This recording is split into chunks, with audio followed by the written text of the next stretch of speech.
पंजशीर की reality report क्या है? पंजशीर में इस वक्त क्या चल रहा है? तालिबान कितना मजबूत हो गया और क्या एनआरएफ तालिबान को हरा पाएगा? इन तमाम सवालों के जवाब के लिए पहले पंजशीर घाटी का इतिहास, भूगोल को समझना होगा। ऊंचे ऊंचे पहाड़ और बीच में बहती पंजशीर नदी, ये पंजशीर घाटी है जिस पर इस वक्त पूरी दुनिया की निगाहें टिकी हुई हैं, क्योंकि इन्हीं पहाड़ियों पर गोलियां और गोलीबारी गूंज रही है। ये जो लोकेशन पॉइंट देख रहे हैं, यहीं पर तालिबान ने अपनी पोस्ट बेस बना रखे हैं। यहां से बाजारक की दूरी देखिए, करीब 60 से 70 किलोमीटर। पंजशीर में दाखिल होने का यही एकमात्र रास्ता है जिस एंट्रेंस पर अब तालिबान का कब्जा है। तालिबान ने पंजशीर का ये वीडियो वायरल किया है जिसमें तालिबानी लड़ाके किसी मैदान पर दौड़ रहे हैं और उनके सामने 2 ब्लैक हॉक हेलीकॉप्टर और एक नॉन कॉम्बैट हेलीकॉप्टर भी मौजूद है। तालिबान का दावा है कि पंजशीर की सेना ये हेलीकॉप्टर छोड़कर भाग गई, जबकि सच्चाई ये है कि ये हेलीकॉप्टर पंजशीर स्पोर्ट्स स्टेडियम में खड़े हैं। शायद यहीं इनका बेस बनाया गया होगा। ऐसा नहीं है कि पहली बार कोई दुश्मन सेना पंजशीर में दाखिल होने में सफल हुई है। 1980 से 1989 के दौरान 9 बार सोवियत संघ ने पंजशीर पर हमला किया।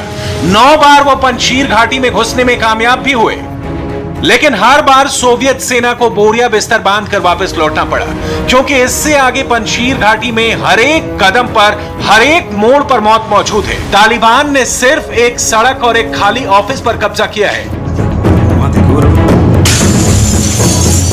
पंजशीर को 5 शेरों की घाटी बोलते हैं। तालिबान को पंजशीर पर पूरा कंट्रोल करना है तो उन्हें हर घाटी को जीतने के लिए दर्जनों बार लड़ाई लड़नी पड़ेगी। ये बात तालिबान भी अच्छी तरह से जानता है, इसलिए तालिबान पंजशीर को तोड़ने की तमाम कोशिश कर रहा है। तालिबानी ट्विटर हैंडल और तालिबानी मीडिया में ये वीडियो जबरदस्त शेयर किया जा रहा है। तालिबान का दावा है कि पंजशीर के जो सैनिक सरेंडर कर रहे हैं उनके साथ अच्छा व्यवहार किया जा रहा है। तालिबान रुपए देकर उनको नई शुरुआत करने का मौका दे रहा है, जबकि तालिबान घायलों का इलाज तक करने नहीं दे रहा है। तालिबान को खून खराबा करना आता है, महिलाओं को मारना आता है, गोलियां चलाकर धमकाना आता है, गोरिल्ला वॉर आती है, लेकिन तालिबान को हाई एल्टीट्यूड युद्ध जीतना नहीं आता है। न इतिहास में कभी तालिबान ने ऐसी कोई जंग जीती है, तो इस बार तालिबान पंजशीर में दाखिल कैसे हो गया? एनआरएफ को नुकसान कैसे हुआ? इस सवाल का एक ही जवाब है, पाकिस्तान। अफगानिस्तान के पूर्व उपराष्ट्रपति अमरुल्लाह सालेह, जो इस वक्त तालिबान के खिलाफ सबसे बड़ा चेहरा है, उन्होंने कई बार खुलकर पाकिस्तान का नाम लिया, तालिबान के पीछे पाकिस्तानी साजिश बताई और रविवार रात को पंजशीर पर तालिबान का हमला हुआ। उसमें पाकिस्तानी ड्रोन ने बम बरसाए। पाकिस्तान की इस साजिश ने अफगानिस्तान के पड़ोसी मुल्क ईरान को भी खासा नाराज कर दिया है। ईरान अब पाकिस्तानी ऑपरेशन की जांच करेगा। जो खबर पंजशीर से आ रही है वो बहुत चिंताजनक है। हम कल पंजशीर पर हुए हमले की निंदा करते हैं। पंजशीर के शहीदों को हम श्रद्धांजलि देते हैं। पंजशीर में विदेशी दखल की जांच होनी चाहिए, हम इसकी जांच कर रहे हैं। एक भाई दूसरे भाई को मारे ये जायज नहीं है। तालिबान को इंटरनेशनल कानून का पालन करना ही होगा। पंजशीर के लोगों को भूख से तड़पना, बिजली काटना, पानी की सप्लाई रोकना, इसकी जानकारी हमको मिली है, जो वाकई चिंता की बात है। अफगानिस्तान के 7 पड़ोसी मुल्क हैं: Iran, Tajikistan, Uzbekistan, Turkmenistan, Pakistan, चीन और पीओके की सीमा भी लगती है। ताजिकिस्तान पहले तालिबान को मान्यता देने से इनकार कर चुका है। उज्बेकिस्तान भी तालिबान को मॉनिटर कर रहा है। पंजशीर में तालिबान और पाकिस्तान का खूनी खेल अब एक्सपोज हो चुका है। दुनिया जहां पंजशीर में हुए कत्लेआम की आलोचना कर रही है, वहीं पाकिस्तान के गृह मंत्री इसको पाकिस्तान की जीत बता रहे हैं। आप देखें 15 अगस्त से लेके और आज 6 सितंबर तक, पहले सबसे पहले कौम को, जो मैं भूल गया शुरू में, यौम दिफा की मुबारकबाद पेश करता हूँ। सबसे पहले हमने रात की तारीकी में जो 6 सितंबर को उन्होंने नापाक कदम यहाँ रखे और हमने उनको बुरे तरीके से शिकस्त दी, सारी अजीम अफवाज और सारी पाकिस्तानी कौम को उसका क्रेडिट जाता है। पाकिस्तान के लिए पंजशीर सबसे बड़ा चैलेंज बन गया था, क्योंकि जब तक पंजशीर डटा रहता तब तक तालिबानी सरकार का ऐलान करना और अफगानिस्तान को चलाना बेहद मुश्किल था। इसलिए पाकिस्तान ने पंजशीर को हराने की सैन्य साजिश रची, लेकिन पाकिस्तान अभी तक 100% कामयाब नहीं हुआ है। पंजशीर में लड़ाई अभी शुरू नहीं हुई है, कल परसों। इतने दिन से तालिबान के क्लेम हो रहे थे हमने कब्जा कर लिया, बिल्कुल वो सब गलत क्लेम थे। लेकिन कल सारी स्ट्रेटेजी इन्होंने चेंज की, जब पाकिस्तान एयरफोर्स ने रात में काफी बमबारी की, जिसमें उनके ड्रोन और अटैक हेलीकॉप्टर शामिल थे। इस कारण की वजह से ये सब तब्दीली हुई है और अभी भी इन्होंने सिर्फ थोड़ा सदर्न इलाका बहुत हल्का सा कैप्चर किया है। टोटल एक बोलते हैं ना, well coordinated military operation Pakistan का रहा है और ये चलता रहेगा, क्योंकि अभी जो अहमद मसूद है वो कई रिपोर्ट्स आ रही हैं कि वो इधर चले गए हैं। देखिए वो सोल्जर है, वो अपने ग्रुप्स को छोड़ेंगे नहीं, वो वहीं पर है, वो रीग्रुप हो गए, थोड़ा और नॉर्थ की तरफ चले गए पंजशीर वैली की, और वो फोर्सेस सारे रीग्रुप हो गए, वो लड़ेंगे। पंजशीर पर हमला करने के लिए तालिबान ने कुंदज, गजनी, ऐबर, तोलोकान से अपने लड़ाकों को पंजशीर के लिए बुलाया था। लेकिन हजारों तालिबानी लड़ाकों के बावजूद तालिबान का पंजशीर मंसूबा पूरा नहीं हो सका। पंजशीर घाटी को जीतना जितना मुश्किल है, उतना मुश्किल वहां की आवाम के हौसलों को तोड़ना है। पंजशीर को झुकाने के लिए तालिबान ने वहां की बिजली काटी, पानी की सप्लाई बंद कर दी, पंजशीर को खाने के लिए तड़पा दिया, मेडिकल सप्लाई भी बंद कर दी। लेकिन बावजूद इसके पंजशीर की जनता लड़ती रही।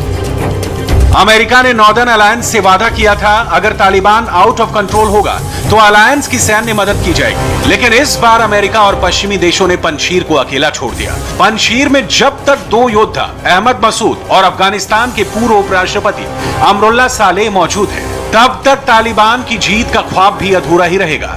सालेह पर भी हेलीकॉप्टर से हमला हुआ। तालिबान ने सालेह के ठिकाने पर हवाई हमले किए। हालांकि सालेह किसी तरह से सुरक्षित बच निकले, लेकिन तालिबान के हिट लिस्ट में सबसे ऊपर अमरुल्लाह सालेह ही है। पंजशीर प्रांत में 7 जिले हैं, 512 गांव हैं, 2 लाख के करीब आबादी है। 2004 तक पंजशीर प्रांत नहीं था। पहले पंजशीर परवान प्रांत का हिस्सा हुआ करता था, लेकिन 2004 में पंजशीर ने खुद को अलग करके अपनी पहचान बनाई। पंजशीर को 5 शेरों की घाटी इसीलिए कहा जाता है क्योंकि इसके चारों तरफ 5 पहाड़ी चोटियां हैं, जिनके नाम 10वीं 11वीं सदी के योद्धाओं के नाम पर है और 20वीं सदी के योद्धा अहमद शाह मसूद थे। और अब अहमद मसूद और अमरुल्लाह सालेह के नाम से इस जगह की पहचान होगी।